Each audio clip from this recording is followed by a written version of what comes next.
Aku Nyi Loreng. Pergi! Sini, bini lu si Ojino.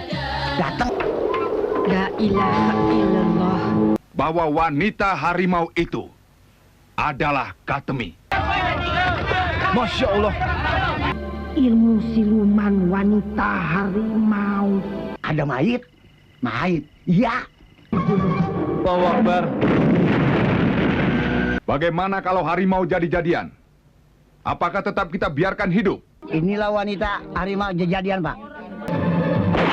Halo semua, kembali lagi di layar jadul. Untuk kalian semua, semoga selalu diberi kesehatan serta dilimpahkan rezeki yang banyak serta berkah ya. Kali ini, kembali saya akan membawakan alur cerita film yang diperankan oleh Ratu Horor Indonesia, Suzana, yang berjudul Santet Tua Wanita Harimau. Film ini lanjutan dari film Santet 1, Ilmu Pelebur Nyawa. Nah, buat kalian yang belum tahu kisahnya, sebaiknya tonton dulu ya alur cerita film dari Santet 1, Ilmu Pelebur Nyawa. Link videonya sudah saya sertakan di kolom deskripsi. Itu bertujuan agar kalian bisa paham dengan alur kisah dan karakter di film Santet Tua Wanita Harimau ini yang memang tersambung dengan film Santet 1 tersebut. Film Santet Tua Wanita Harimau ini menceritakan kisah seorang wanita yang bernama Katemi, mantan wanita santet yang telah insyaf, namun terpaksa harus terjerumus ke dunia hitam kembali akibat bujukan arwah dari Nyi Loreng, yaitu guru dari guru santet Katemi yang bernama Nyi Angker yang telah tewas, serta tekanan dari masyarakat sekitar yang selalu mencemoohnya. Bagaimana kisah selengkapnya? Langsung aja yuk siapkan perkopian serta percemilannya, kita masuk ke alur ceritanya. Awal kisah memperlihatkan malam bulan sabit yang mencekam di suatu desa. Lalu terlihat Katemi dan terdengar suara berbisik memanggil namanya yang berasal dari dalam lemari. Penasaran dengan hal itu, Katemi membuka lemari itu dan dengan sangat mengejutkan muncullah sosok Nyi Loreng. Nyi Loreng berniat mengajak Katemi yang sudah bertobat untuk bersekutu dengannya, di mana Nyi Loreng ingin menuntut balas atas pramuja yang telah membunuh muridnya yaitu Nyi Angker dengan cara meminjam raga Katemi. Diketahui, Nyi Angker adalah guru santet Katemi sebelumnya. Tentu saja, Katemi yang sudah insaf menolak ajakan Nyi Loreng itu. Namun, Katemi tidak kuasa melawan kekuatan Nyi Loreng. Ia pun berhasil dimasuki raganya oleh Nyi Loreng dan mau tidak mau berubah wujudlah ia menjadi wanita harimau. Singkat waktu, terlihat Hansip Bokir yang tengah berjalan berdua dengan istrinya yang bernama Oji. Tak lama, Oji berteriak ketakutan kepada Hansip Bokir sebab ia melihat mayat yang terpotong-potong di tengah jalan. Namun, seorang warga datang dan mengatakan itu bukan mayat manusia, melainkan kambing miliknya yang telah dicabik-cabik oleh harimau. Itu diketahui dari begitu banyaknya jejak harimau di jalan. Penasaran dengan harimau tersebut, mereka pun mengikuti jejak kemana arah tapak harimau itu berjalan. Dan ternyata, tapak harimau itu masuk ke dalam rumah Katemi. Salah seorang warga itu pun mengintip ke dalam rumah Katemi dan diikuti dengan Hansip Bokir. Dan benar saja, terlihat sosok harimau. Betapa ketakutannya mereka dan lantas kabur berlari. Mereka berniat melaporkan hal itu kepada Pak Kades. Dan dari sinilah muncul isu Katemi menjadi wanita harimau. Selang beberapa waktu, berita itu sampai ke telinga pramuja yang langsung mendatangi rumah Katemi untuk memastikan. Katemi pun menjelaskan apa yang sebenarnya terjadi. Dan di sini, pramuja memberi nasihat kepada Katemi agar menguatkan imannya agar bisa terhindar dari hal buruk dan Nyi Loreng.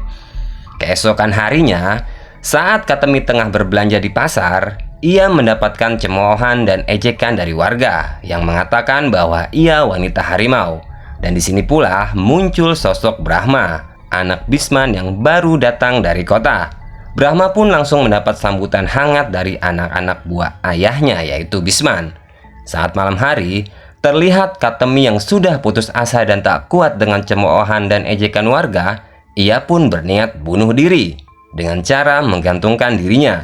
Namun, hal itu gagal terlaksana sebab ia mendapati rumahnya sudah terlalap dengan api.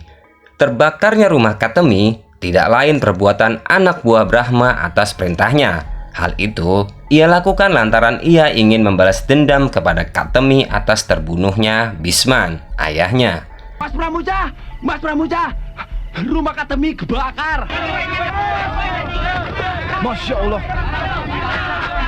Di mana Katemi, Pak? Lalu terlihat Brahma dan anak buahnya yang tengah merayakan keberhasilan mereka membakar rumah Katemi.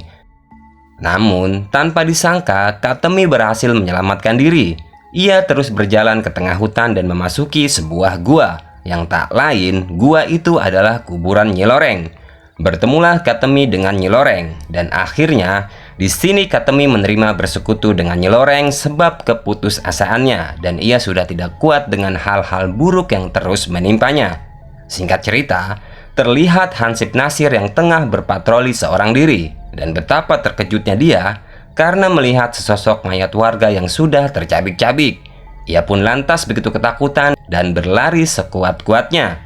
Di tempat lain, beberapa warga yang tengah berjalan melihat seekor harimau yang tengah mencabik-cabik mayat manusia di dalam kuburan. Saat pagi hari, karena sudah meresahkan warga desa, Pak Kades pun mengumpulkan warga dan menghimbau agar lebih berhati-hati serta waspada dan bekerja sama untuk segera menangkap harimau itu. Singkat cerita, saat malam hari, terlihat Brahma dan anak buahnya yang tengah melakukan sesuatu di sebuah rumah. Dan di sini diketahui bahwa ternyata Brahma berbisnis obat-obatan terlarang yang diselundupkannya dari kota melalui perut ikan. Dan terlihat Katemi secara diam-diam mengawasi mereka dari kejauhan. Malam hari, saat Hansip Bokir dan Hansip Nasir tengah berjaga di pos ronda, Hansip Nasir melihat harimau melintas di hadapannya. Ia pun lantas memanggil para warga untuk segera bersama-sama menangkapnya. Mereka berbondong-bondong mencari harimau tersebut, dan didapati saat memasuki semak-semak, harimau itu berubah wujud menjadi sesosok wanita. Dan dengan penuh kehati-hatian, Hansip Bokir dan Hansip Nasir segera meringkusnya dan segera memasukkannya ke dalam kerangkeng untuk diserahkan ke kantor Pak Kades. Kalau udah jadi orang, jangan ditembak. Tubuh kama ini, ikat sama tali, masukin di kerangkeng.